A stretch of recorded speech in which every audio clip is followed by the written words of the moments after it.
Muling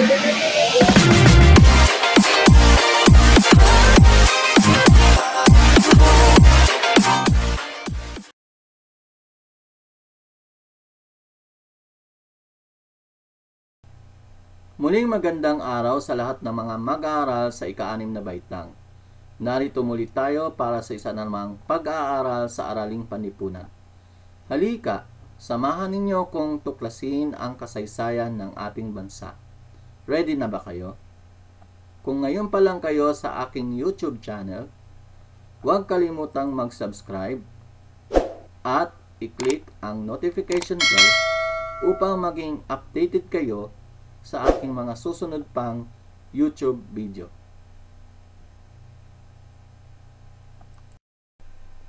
Ang pag-aaralan natin ngayon sa araw na ito, mga paraan ng pakikipaglaban ng mga Pilipino para sa kalayaan laban sa Hapon. Layunin ng aralin. Pagkatapos ng aralin na ito, ikaw ay inaasahan na, una, na ipaliliwanag ang paraan ng pakikipaglaban ng mga Pilipino para sa kalayaan laban sa Hapon. Ikalawa, nabibigyang halaga ang mga ipinaglaban ng mga Pilipino para sa kalayaan laban sa Hapon. Pero bago muna tayong magsimula, magkaroon tayo ng balik-aral sa inyong nakaraang aralin. Natatandaan niyo pa ang inyong nakaraang aralin? Ano ang inyong nakaraang aralin? Tama! Ang inyong nakaraang aralin ay patakaran at resulta ng pananakop ng mga Hapon. Ngayon, muli nating balikan ang aralin na yon. Handa na ba kayo? Una, tawag sa pamahalaang itinatag ng mga Hapon sa bansa kung saan ang mga namumuno rito ay sunod-sunuran lamang sa utos ng mga Hapon. Ito ba ay letter A, pamahalang militar? O letter B, pamahalang puppet?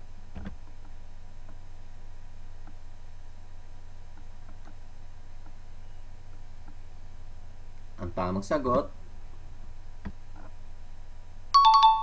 letter B, pamahalaang puppet. Pangalawa, inilunsad ng pamahalaan upang matugunan ang lumalawak na kagutuman sa bansa. Letter A, Bigasang Bayan o BIBA, o letter B, Masagana 99.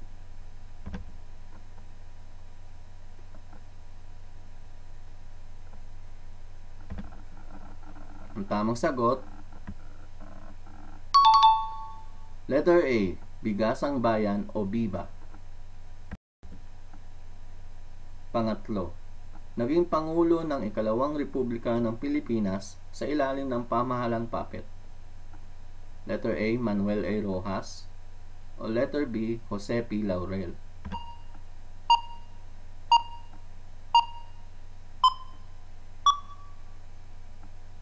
Ang tamang sagot,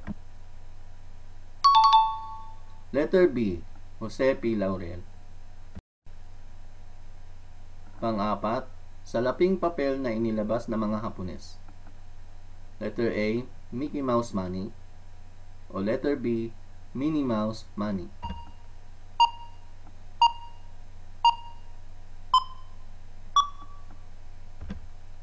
Ang tamang sagot, letter A, Mickey Mouse Money. Panglima, wikang itinuro ng mga Hapones. A, Mandarin o letter B, Nipongo.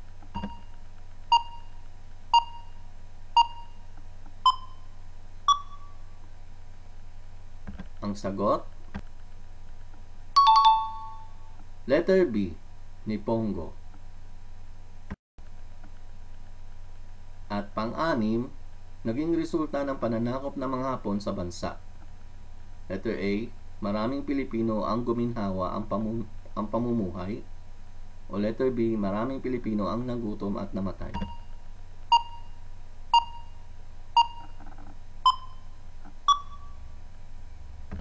Ang tamang sagot,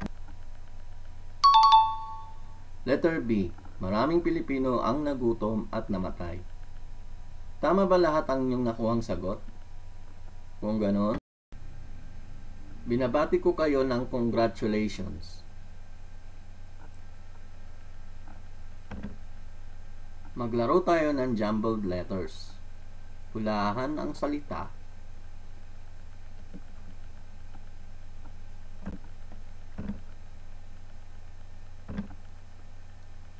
Anong salita ito?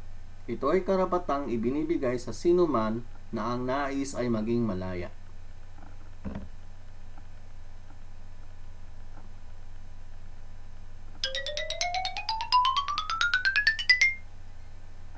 Ang sagot, kalayaan.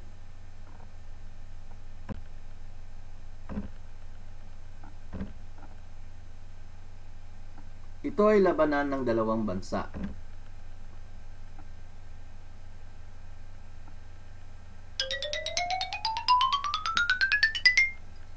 Ang mahiwagang salita, digmaan.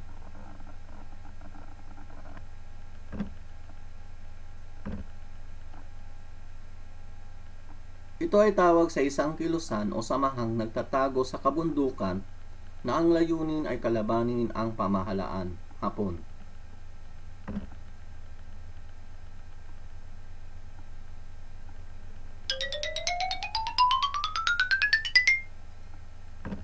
Ang sagot, guerrilla.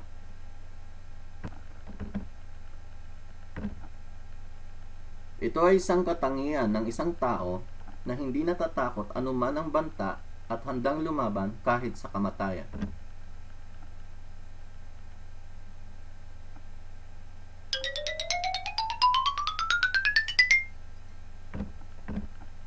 Matapang.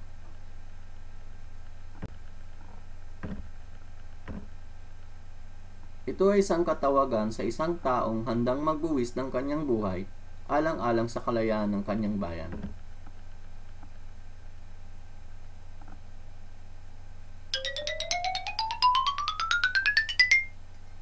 Ang sagot,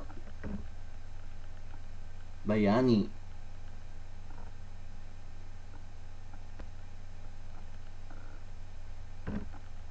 Ano ba ang dapat mong malaman sa aralin natin ngayon? Anong pakikipaglaban ang ginawa ng mga Pilipino laban sa mga Hapon? Ano ang kahalagahan nito sa ating mga Pilipino? Balik tanaw sa inyong nakaraang aralin. Sa inyong nakaraang aralin ay pinag-aralan natin ang patakaran at resulta ng pananakop ng mga Hapon.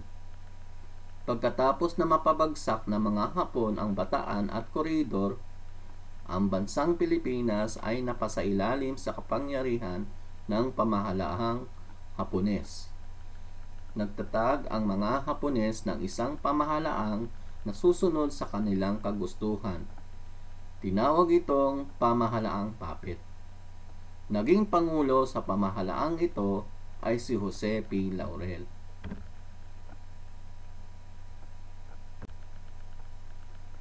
Ang patakarang ipinatupad sa ilalim ng pamahalaang Puppet ay hindi nakabuti sa mga Pilipino dahil ang nasusunod pa rin ay ang mga Hapon. Dahil dito, lumaganap ang kagutuman sa bansa. Maraming pang-aabuso sa mga tao ang naganap.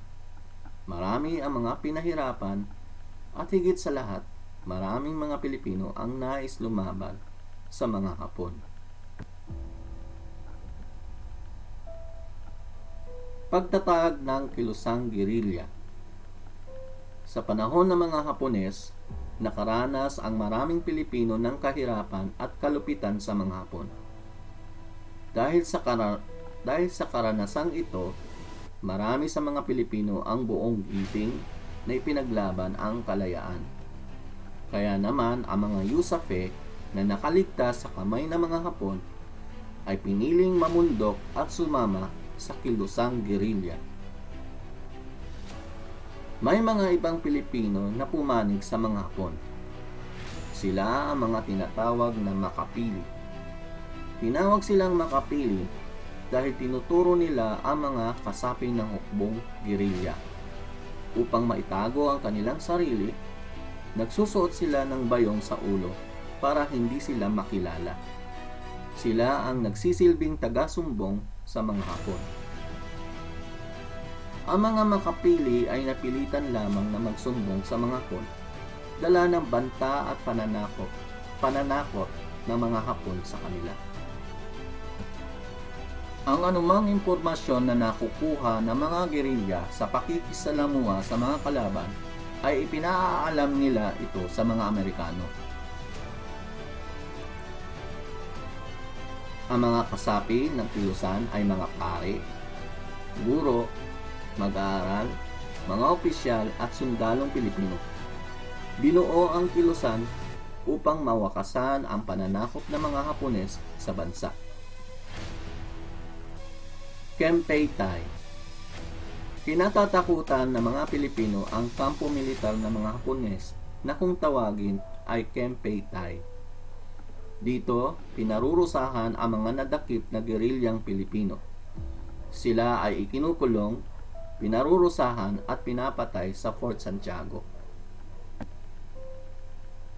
Upang hindi sila matunton ng mga Hapones, naglagi ang mga gerilya sa kabundukan, malalayong puok at kagubatan. Ang mga nasa lungsod at bayan ang naghahatid ng balita sa mga gerilya na nagtatago sa nasabing lugar. Marunong magtago ang mga gerilya, kaya naman mahirap silang hulihin. Kapag sinalakay nila ang garrison ng mga Hapones, ay bigla na lamang silang lumilitaw. Pinukuha nila ang mga armas ng kalaban at ginagamit ito sa pakikipaglaban sa mga Hapones. Hukbalahap. Ang hukbong bayang laban sa Hapon o tinatawag na Hukbalahap ay isang kilusang itinatag upang kalabanin ang hukbong Hapones. Sila ay nagtatago sa kabundukan upang hindi sila matunton ng mga Hapones. Tulad ng mga gerilya, palihim silang sumasalakay sa kampo militar ng mga Hapon. Ang Hukbalahap ay naitatag sa pamumuno ni Luis Taruc. Mga magsasaka sa gitnang Luzon at katimugang Luzon ang karamihan sa kasapi nito. Sa larawang ito makikita si Luis Taruc, pinuno ng hukbong bayan laban sa Hapon o Hukbalahap. Labis ang galit ng mga kasapi ng Hukbalahap sa mga Hapones. Sinisira nila ang mga pampamahalaang gusaling itinayo ng mga Hapones. Dahil dito, labis na nabahala ang mga Hapones sa mga pagkilos ng Hukbalahap. Gerilya at Hukbalahap. Malaki ang naging ambag ng mga kilusang ito sa pakikipaglaban sa mga Hapones, dahil napigilan nila ang mabilis na pagsakop ng mga Hapones sa pamamagitan ng pakikipagdigmaan. Ngayon, oras na para sa isang pagsasanay. Pag-usapan natin. Sagutin ang tanong. Meron kayong 5 segundo upang isipin ang tamang sagot. Una, ano ang itinatag ng mga Pilipino upang labanan ang mga Hapones?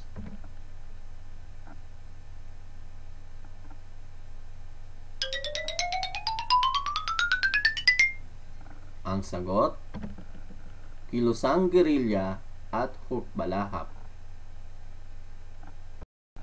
Pangalawa, sino ang namuno sa Hukbalahap?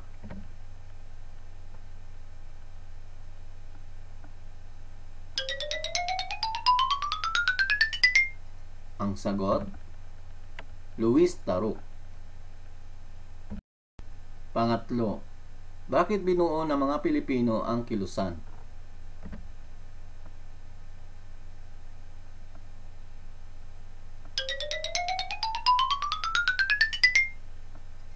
Ang sagot, binuo ang kilusan upang wakasan ang pananakop ng mga Hapon at ipaglaban ang kalayaan ng ating bansa.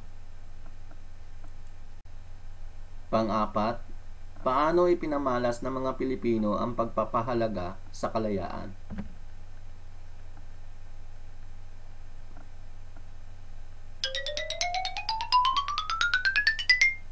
Ang sagot, ipinamalas ng mga Pilipino ang pagpapahalaga sa kalayaan sa pamamagitan ng pakikipaglaban sa mga Hapon. Panglima, naging matagumpay ba ang mga Pilipino sa pakikipaglaban sa mga Hapones?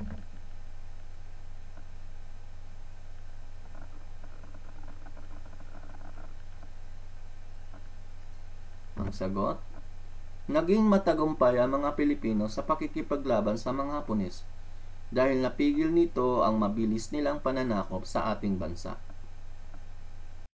Ngayon dumako naman tayo sa ikalawang pagsasanay.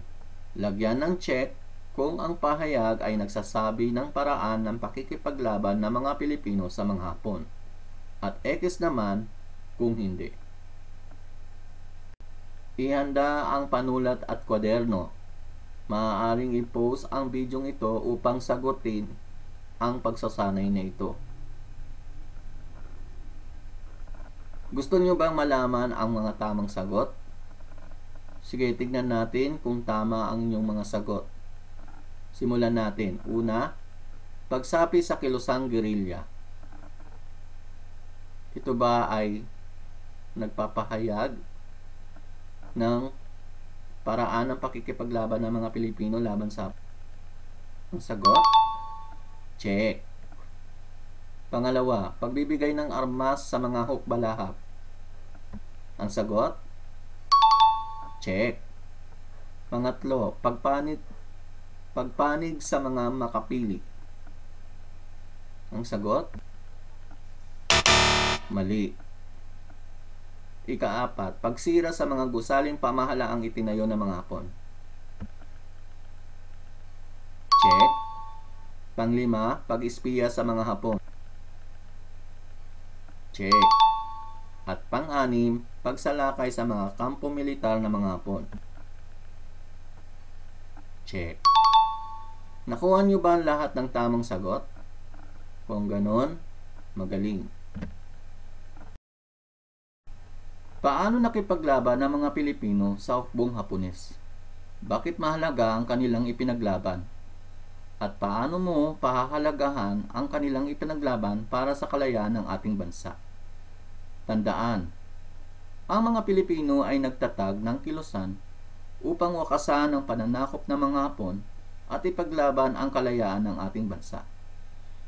Itinatag nila ang kilusang gerilya at hukbalahap. Bukod rito, may mga Pilipinong tumulong sa mga kilusan gaya ng pag-iispiya sa mga Hapon, pagbibigay ng armas at pagsapi sa kanilang samahan. Mahalaga ang kanilang ipinaglaban dahil napigil nito ang mabilis na pananakop ng mga Hapon sa ating bansa sa pamamagitan ng pakikidigma sa kanila. Mabibigyan natin ng halaga ang kanilang ipinaglaban kung aalalahanin natin ang kanilang naging sakripisyo sa bayan, gaya ng paggunita sa kanilang kabayanihan, paggalang sa kanilang bantayog, paggalang sa bandila, at iba pa. Ngayon, oras na para sa isang maikling pagsusulit. Ihanda ang panulat at papel. Maaaring i-post ang video upang isipin ang tamang sagot. Ready na ba kayo?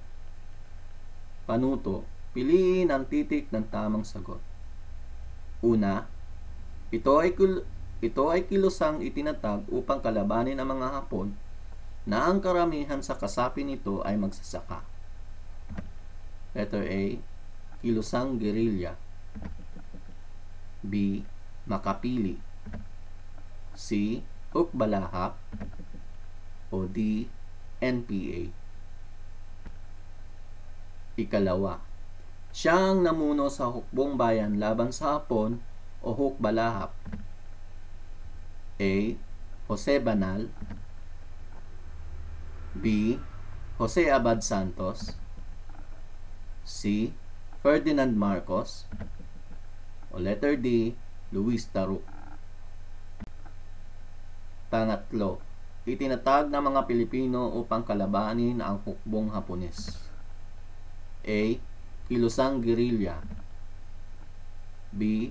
New People's Army o NPA. C. Moro National Liberation Front. O letter D. Abu Sayyaf. Pang-apat, kampo militar na mga Hapon na kinatatakutan ng mga Pilipino. A. Camp Paytay. B. Kim Paytay. C. Kem Paytay. O letter D. Kampoy Tay. At panglima, tawag sa mga Pilipino na pumanig sa mga Hapon. A. Hukbalahap. B. Makapili. C. Guerrilla. O letter D. New People's Army o NPA.